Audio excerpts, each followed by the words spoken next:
Live from the MLB Players Trust Gala in Phoenix, Arizona. This is Roy Kessel for Sports Philanthropy Network, and we're very excited to have with us special guest Meredith Kim. Meredith will pitch in for baseball and softball. So Meredith, welcome to the show. Hi Roy, how are you?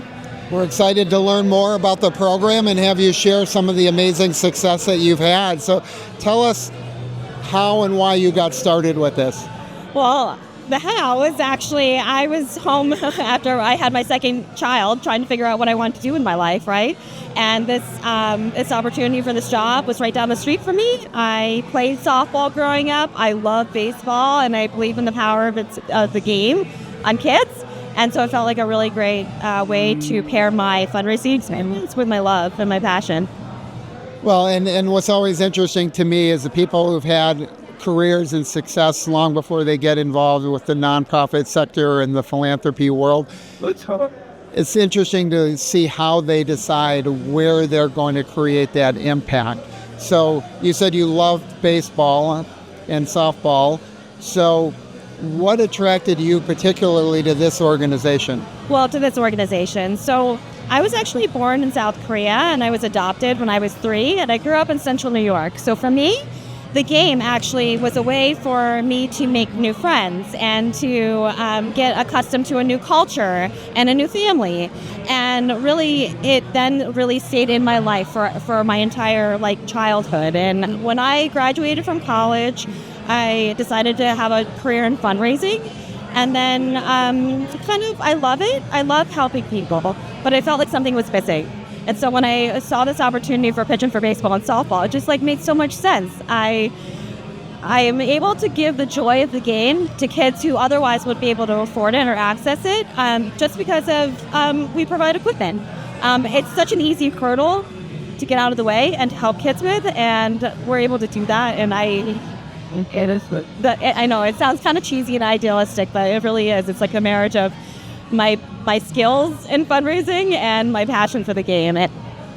So you talked about your skills in fundraising. The number one thing that we hear from every nonprofit that we speak to and work with is it's hard to raise money. There's never enough money. Talk a bit about how you developed your fundraising background. I've never had a job outside of fundraising, actually.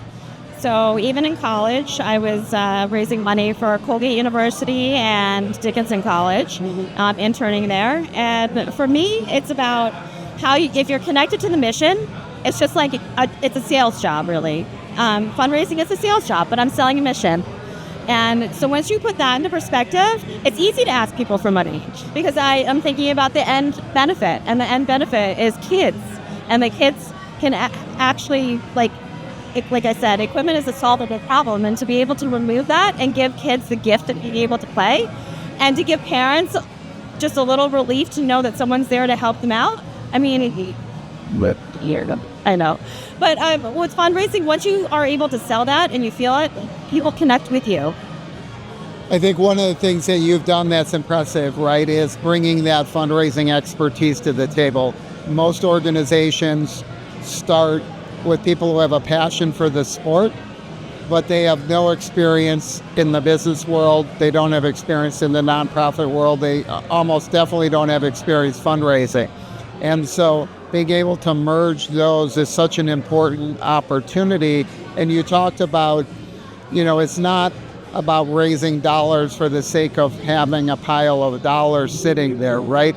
You were able to articulate the mission and the vision of how this fundraising is going to impact lives.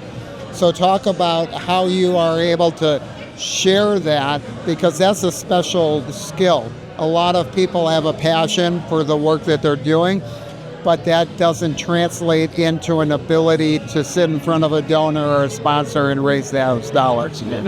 I think so much of fundraising is relationships, and it's connecting with people. And it's about reading them and hearing them and listening.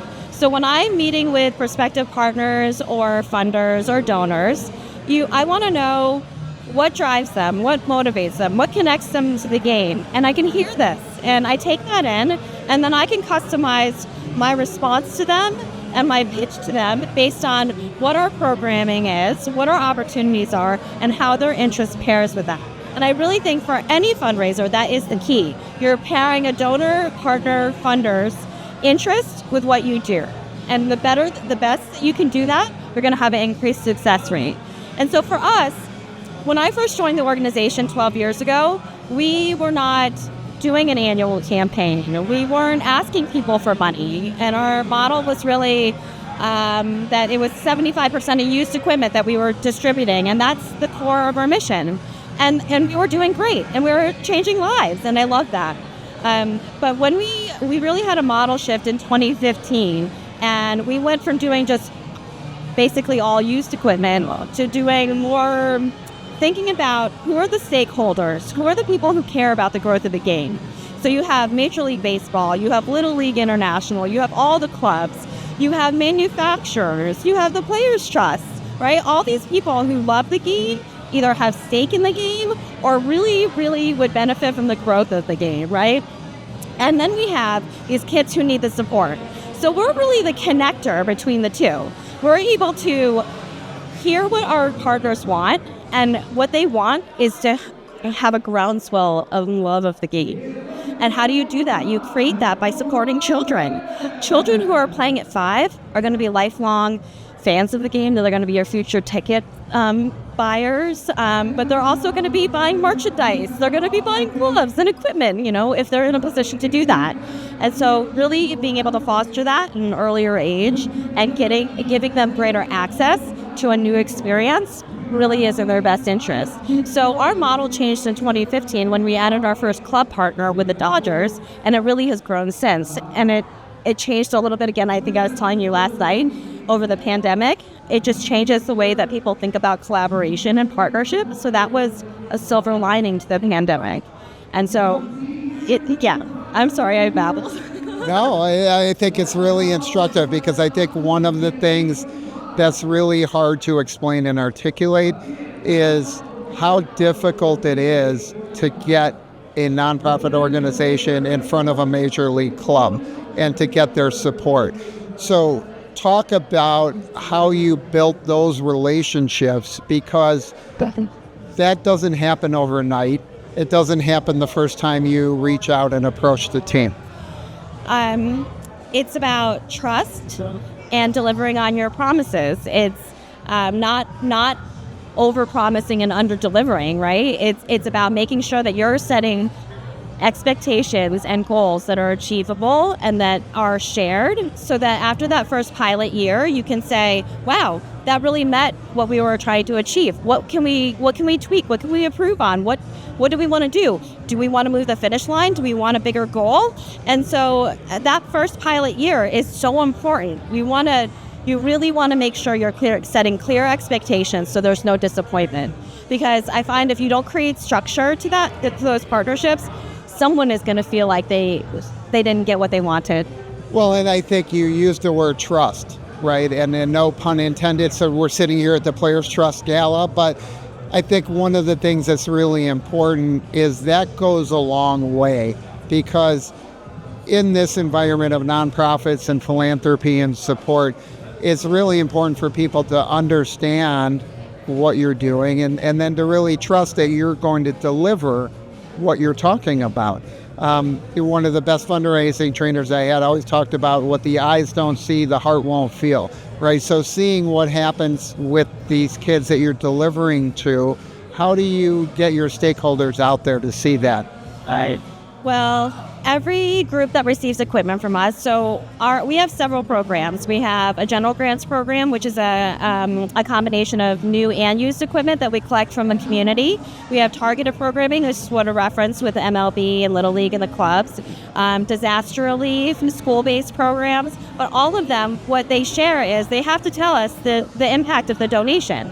And then we take that content, the photos, the stories, and the anecdotes, and I'm able to provide those back to accountability back to the partner. And Wilson Sporting Goods, for example, is one of our biggest partners. They impact our ability to deliver our mission in a way that no other partner does, right? So I want to tell them how that's making a difference. So we give them impact reports. We give them pictures of the kids they're helping. We give them these stories that say, you know what, it's not just about grades and it's not just about data, but this little girl was going to drop out of high school, but then, had the opportunity to play, loved it so much, and decided to stay for her senior year. That's the big win, right? The data is only a part of the story, but then there's this anecdotal part. But that's what we do for partners. We want to make sure they feel connected to it, that they share the successes with us. They see it, they see the smiles, and they know what they're doing. And those stories are so important. I think you hit it right on the head, right? People focus on the metrics and things that are measurable, and those are obviously important, and those are the baseline of what's there. But the lives that have changed, that's not something that's a metric. That's not just like a tally on a column of like, okay, one life changed. Like, you don't know what that means until you hear that little girl's story and hear why she was going to drop out. Yes. And I have so many of these stories. I'm such a sucker for them, actually. It's kind of the office joke, is that I just get so mushy and gushy about so many of them. But we were doing this project in the Bronx, and this year, that particular year, Wilson had given us this really large donation of catcher's gear in wild colors, like purple and gold and hunter green. There's not colors that people would typically buy, right? But this Bronx school-based program, we asked what their school colors were. And so we were able to perfectly match the gear with their school. And let me tell you, this little girl, she opened the box of catcher's gear, she held it to her chest, and she started crying. And I'm weird with crying. I don't know how to handle it sometimes. So I'm like, are you okay? And she was like, no, it's happy tears. And she told me that she used to duct tape her leg guards on. She convinced herself that she didn't care as she was going up against these teams that were decked out head to toe in the latest and greatest. She said, it doesn't matter. It's the play. I love the game. It's okay. She said until that moment that she saw this purple catcher's gear that matched her school colors, and she just held it to her chest. And she said, you know what?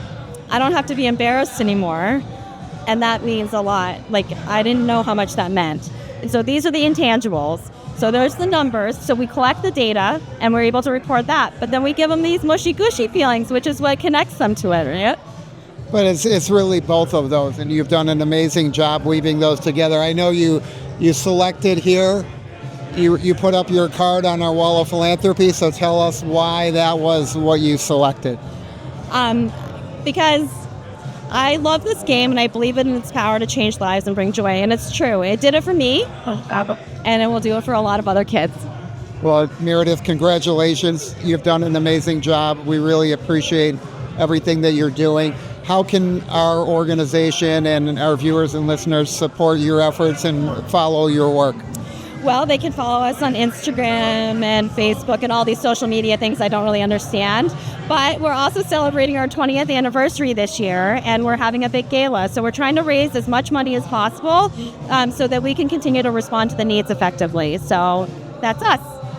Well, congratulations. And for all of our viewers and listeners, thank you for taking time to join Sports Philanthropy Network live from the MLB Players Trust Gala in Phoenix, Arizona. This is Roy Kessel signing off for Sports Philanthropy Network.